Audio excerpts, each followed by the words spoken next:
You know, insurance actually comes in such situations to help us to come back to our feet. You know, every now and then there's been disasters, let's say, for example, fires and what have you. So people have been running to the government for help and intervention. The government has done something about it. So if you look at the Insurance Act, that is Insurance Act 2021, that's Act 1061. It spelled out some compulsory insurances that will help us to deal with such situations or situations such as fire. So, for example, one of the compulsory insurance policies that you have is the insurance of commercial buildings.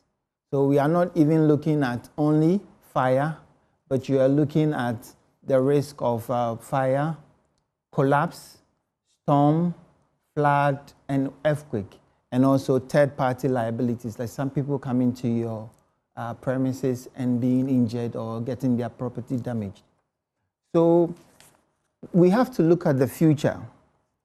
I saw the video you played that the gentleman said that he believes that some people had insurance and some people didn't have insurance. Yeah. But I believe that the industry led by the Commissioner of Insurance, they are working out the numbers, I believe, about how many people of such incidents had insurance or didn't have insurance. So I'm sure at the right time they'll come up with the figures.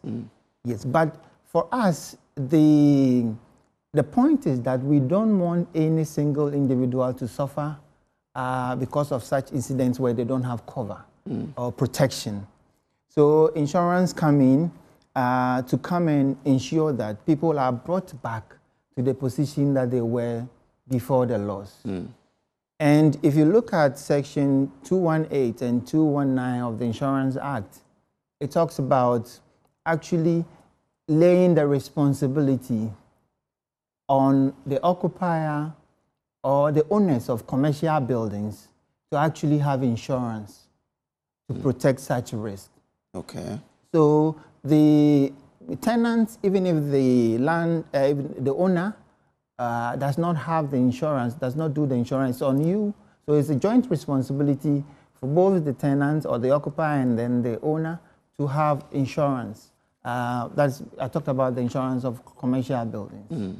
So it protects us against fire and we call other perils like I mentioned, fire, flood, earthquake, collapse, and storm.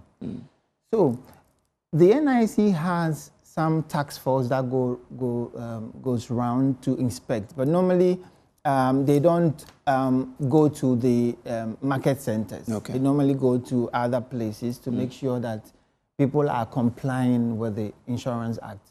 So I think the issue is about compliance, and we need to work together as an industry. So I believe there are some teams that have been formed that are working on this as a unit. So where the NIC, the GIA, Ghana Insurance Association, the Insurance Brokers Association are working together to actually create awareness of the need to have insurance to cover such risks, so that in such situations, we talked about people taking loans to trade and people taking loans to do business.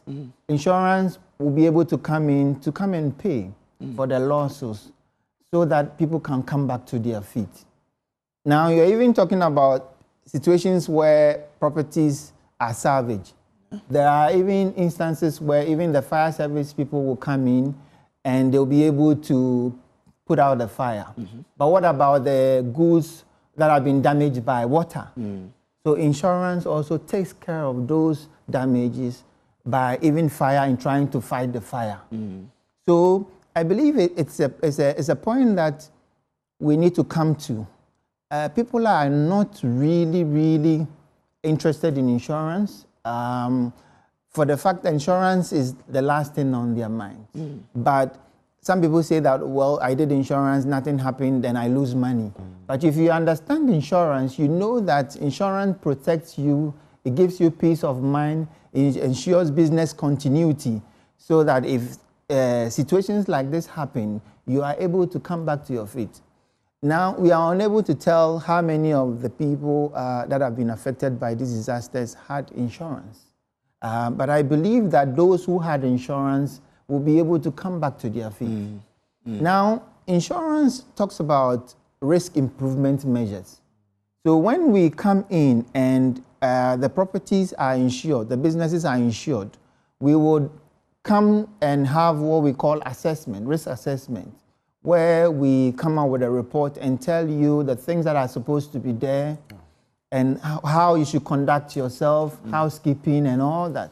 Okay. And ensure that people are doing what they are supposed to do to ensure that the risk does not crystallize. Okay. Because insurance says that when you do insurance, you're supposed to behave as if you don't have insurance.